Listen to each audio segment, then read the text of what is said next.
Hello guys. Hello guys.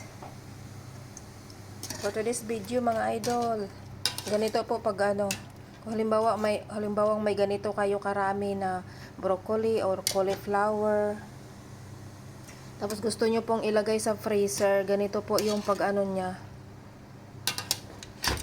May nagturo kasi sa akin nga Arabic. Nga ang dami niyang guys, tinan mo ang dami nilang tanim nga ganito. Mga cauliflower, mga broccoli, tapos yung mga pumpkin daw, kahit anong vegetable guys. Tapos igaganito daw nyo, sabi niya sa akin, para manatiling fresh yung vegetable nyo guys, na ilagay sa freezer. Yan, pakuluan nyo ng 1 minute and a half, ganon, o kaya 2 minutes, depende po sa tigas ng sa akin 1 minute, more than 1 minute lang. Pinaano ko dyan guys sa mainit na tubig.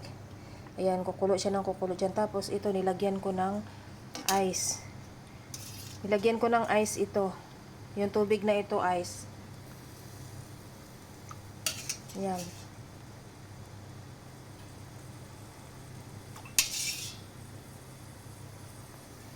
Yung pagkatapos yung pagkulo yan, ilagay nyo na po doon yan. Sa may ice po siya.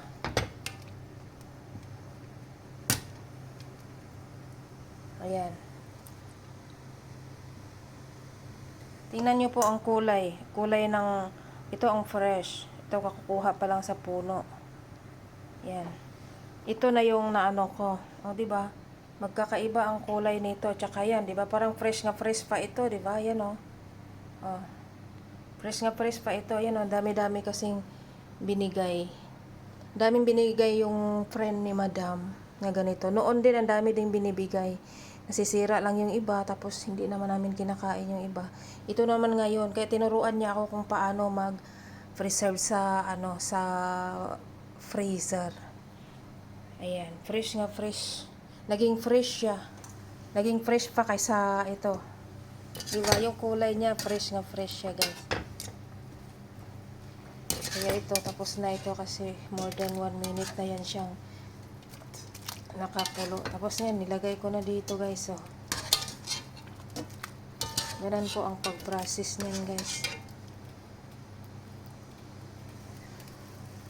Yan, para hindi siya, hindi siya masisira kung maraming kayong ganito nga stock sa loob ng pamamahay nyo. Then, ilagay nyo na sa freezer, di ba? Ayan, pakuluan lang ng 1 minutes dyan. Ayan. Tapos, ilagay mo sa freezer, parang na siya. Parang fresh na siya. Kasi pag 1 minute, hindi naman luto, hindi yan luto yan eh. Parang lang siya. Half cook lang siya. Hindi nga half cook yan, parang lang siya. Tinan nyo guys, oh. Fresh siya, oh. Kasi nilublob ko siya dito sa itong tubig na to, may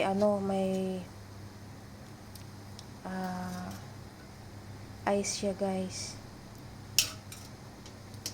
Ginlagyan ko ng ice para daw maging fresh daw yung yan siya. Tapos papatayo ko na siya.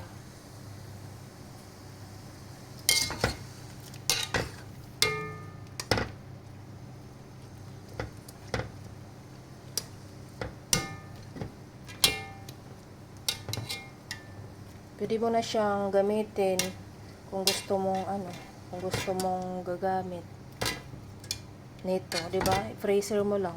Hindi yan masisira kahit ilang butin pa ng taon yan. Basta sa loob ng freezer yan, guys. 'Di ba? Fresh yan, no? Basta na loob lang sa freezer yan.